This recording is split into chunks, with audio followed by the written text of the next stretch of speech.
Again? Really? 哇，雨后有彩虹了。东欧妈妈准备了一袋非常非常重的，我拿不起来的食物。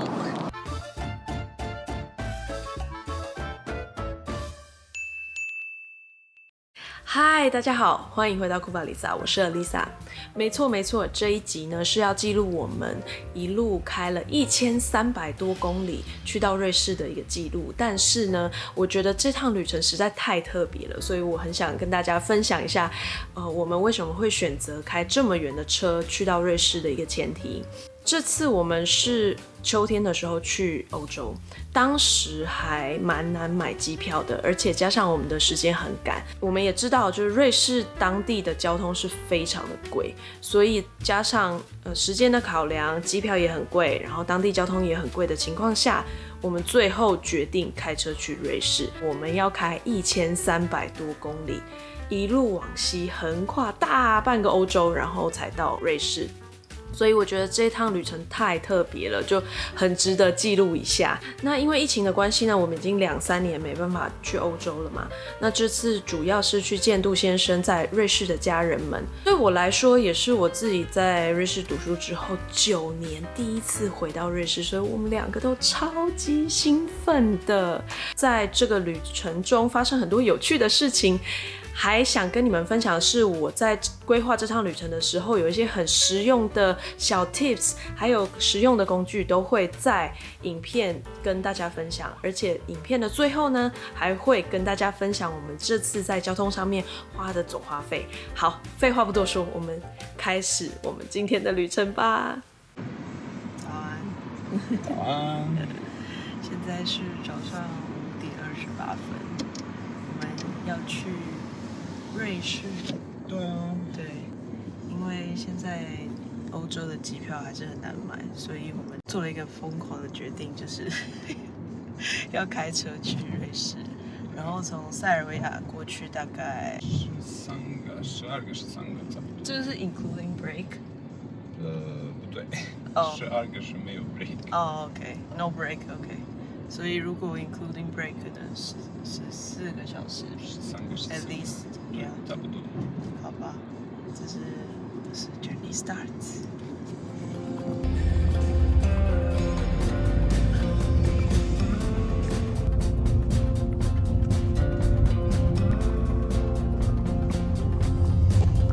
下雨吗？下雨。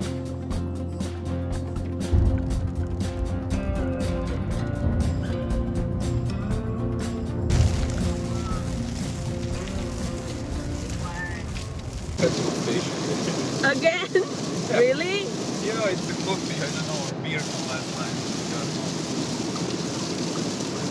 Really? Yeah, Stop really. again. I have to. 杜先生第一站不到半小时就停下来。Sorry. Every half an hour we will stop. I think we will reach Swiss till tomorrow. Oh, we reached this.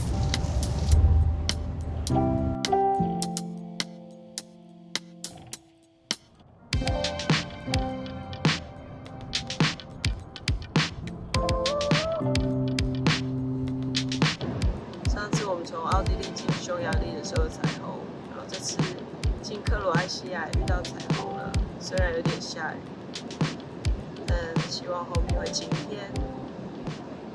你要做什么？猜猜看。什么？Unbox one mom pack for us 。哦，他放了一个，东欧妈妈准备了一袋非常非常重的，我拿不起来的食物，真的很重。看一个很大的袋子，我们来看看里面有什么东西。第一个，这个，噔，这上面写的 “let”。每次我们旅行的时候，他都会帮我们准备不一样的3明治，然后里面通常就是我们常看到的腊肉跟cheese， 对不对？对。看一下，我现在还不想吃，因为还不饿。给你们看一下，这样子。哇。然后里面有cheese，对。通常是这样子。然后因为里面没有生菜这些东西，所以它就可以放的比较久。一种口味准备了4个，然后我们来看另外一个是，这个是 beef 牛肉的，然后这是羊肉的，2大袋，里面还有什么呢？耶哦，它放了我喜欢的 sparkling water， 这是那天在匈牙利买的，还没喝。里面还有很多罐的 Coke Zero， 只是给杜先生的。我的可乐，然后还有这个水，上面写什么 Water.？Water 啊 ，Coke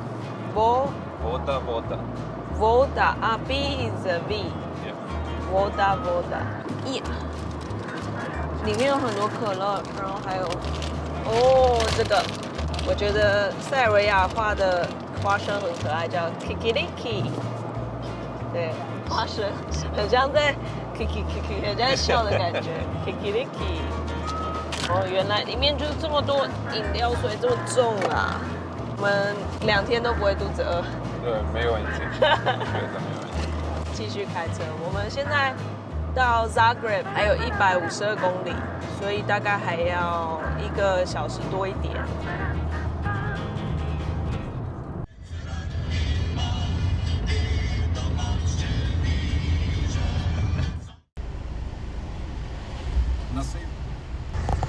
耶 ！Welcome to Slovenia， 到斯洛维尼亚的边境了。嗨，现在早上9点55分，然后我们已经开了3个半小时，然后现在要加点油。然后在欧洲的话呢，大部分都是要自己自助的加油，然后它还会有这些手套啊，然后另外有这个是给你洗你的挡风玻璃的。一般你可以自己做，但如果通常有店员或是加油站的人来帮你清的话呢，就会给他一点小费这样子。我们会在这个加油站休息一下，因为开了蛮久了。然后斯洛维尼亚之后呢，直接在欧盟内就没有所谓的边境了。那之后会过意大利，然后意大利的话应该还是会有边境的站，可是不用再护照盖章啊这些。这个洗手间很有趣耶，就是你要投币，然后0.5欧元，然后鼓励你买东西，所以他会给你一个这个 voucher， 然后你就可以去店里面买东西，然后就可以抵0.5欧。走吧，我们去买咖啡，有自己的盖子，是我喜欢的小红帽咖啡。现在我们已经大概过了1/3的路程了，现在已经开了500公里左右。然后今天的话，一开始出发的时候有点下雨，但是现在就是天气蛮好的，而且现在已经是 off season 了。对，现在没有很多车。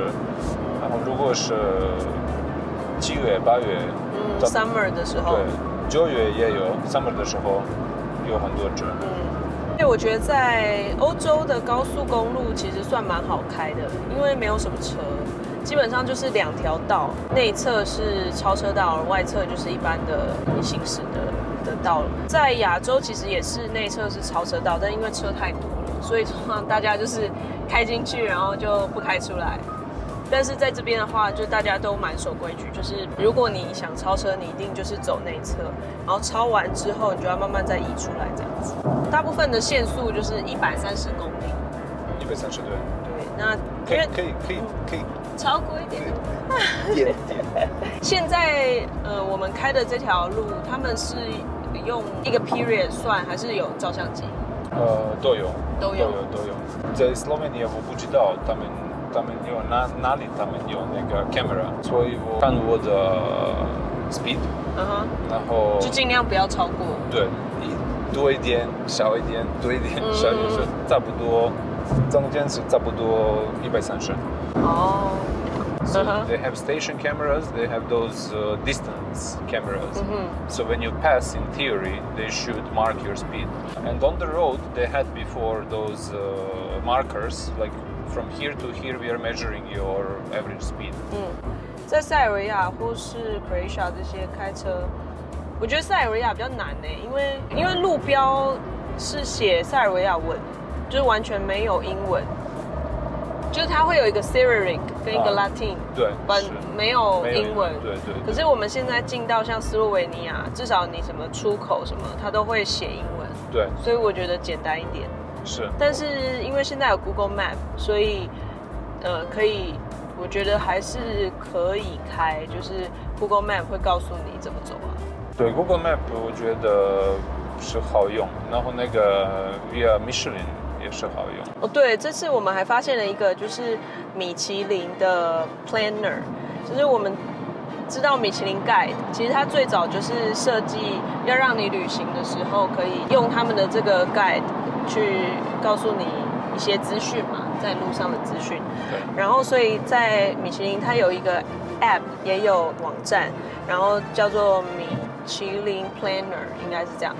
然后我们昨天有看了一下，就是它可以除了像 Google Map 这样查你的路线之外，然后还有建议路线，而且你可以看它 detail 的列表，然后会告诉你每一段路要付多少的过路费，然后可能哪里会有相机，都告诉你，所以我觉得还蛮不错的。你也可以在米其林的网站上面看到推荐的米其林餐厅，在你的路途上面有哪些米其林餐厅是有星的啊，或是米其林 Play， 所以这个也是为当初怎么样有米其林推荐是这样，就是你 travel 的时候，然后它就有推荐的饭店啊，或是推荐的餐厅，但是后来就变成一个餐厅的指标，就大家都希望拿到这个米其林星星。那其实这最开始就是他推荐你在这个路途上有哪些好吃的东西。That was the idea.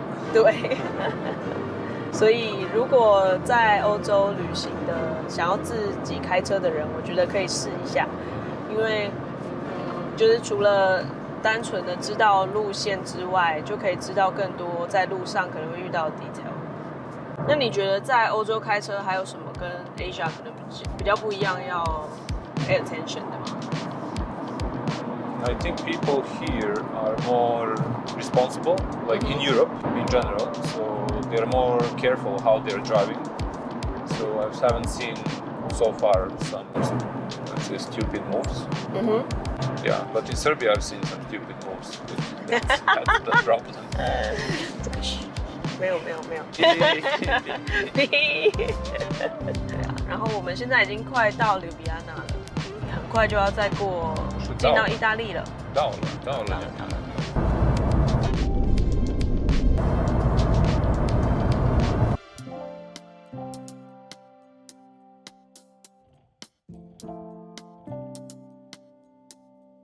你闻到哦，那有烟。买了一个这个奶油卷，好好吃啊！300公里好远啊，1公里都动不了。